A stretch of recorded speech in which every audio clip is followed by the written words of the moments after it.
China Gateway 360, connecting global businesses with China through insights, opportunities, and trends.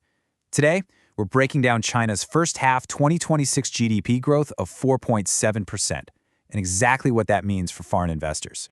So here's the fundamental challenge we're looking at today. If your revenue forecasts in the region are built on a 5% or higher growth assumption, well, it's time to recalibrate. We're seeing a widening gap between industrial expansion and domestic consumption, and it's rapidly reshaping the market. Just take a look at the trajectory here. That 4.7% growth actually marks the slowest first-half expansion we've seen since 2022. Now, while this data does show a modest recovery from the trough in late 2025, the overall momentum hasn't quite snapped back to target levels. This puts full-year growth on track to undershoot Beijing's 5% target. To really understand why this is happening, we need to look at this through the framework of a two-speed economy. Basically, we have Engine 1, an accelerating export-led manufacturing sector, but it's working directly against Engine 2, which is a severely decelerating consumer and property market. Let's dive a little deeper into both of these. Starting with Engine 1, the positive momentum here is being driven by a 5.8% expansion in industrial production, along with a really strong 9.2% rise in manufacturing fixed asset investment. And a massive part of this acceleration? It's the EV export surge. EV exports jumped 32% to 1.2 million units in the first half alone. China Gateway. Gateway. Your gateway to business in China.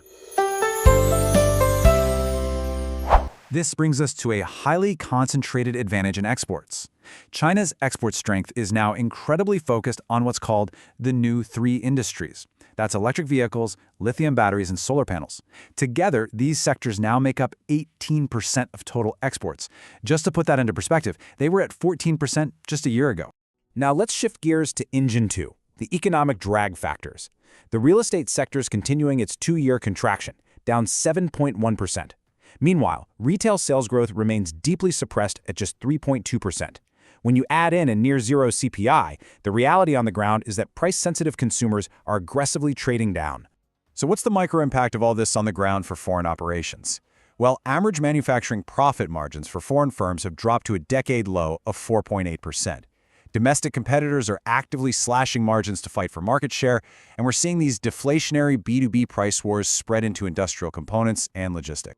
In response to this, Beijing is deploying 3.8 trillion RMB in special bonds. But you want to pay really close attention to where exactly this capital is targeted. It's going strictly toward manufacturing upgrades, green technology, and digital infrastructure. The central government is explicitly avoiding any broad consumer stimulus. All of this demands a strategic recalibration for 2026. If you're a foreign business in B2B, high-end manufacturing, or green energy, you're looking at a structural advantage right now and should absolutely capitalize on this targeted stimulus. On the flip side, premium B2C brands are facing some heavy headwinds. To survive this increasingly value-conscious consumer base, they're going to have to ruthlessly adjust pricing and abandon those premium hold strategies. Ultimately, the margin for error in China market entry just got a whole lot thinner. Your strategy really has to adapt to this two-speed macroeconomic reality.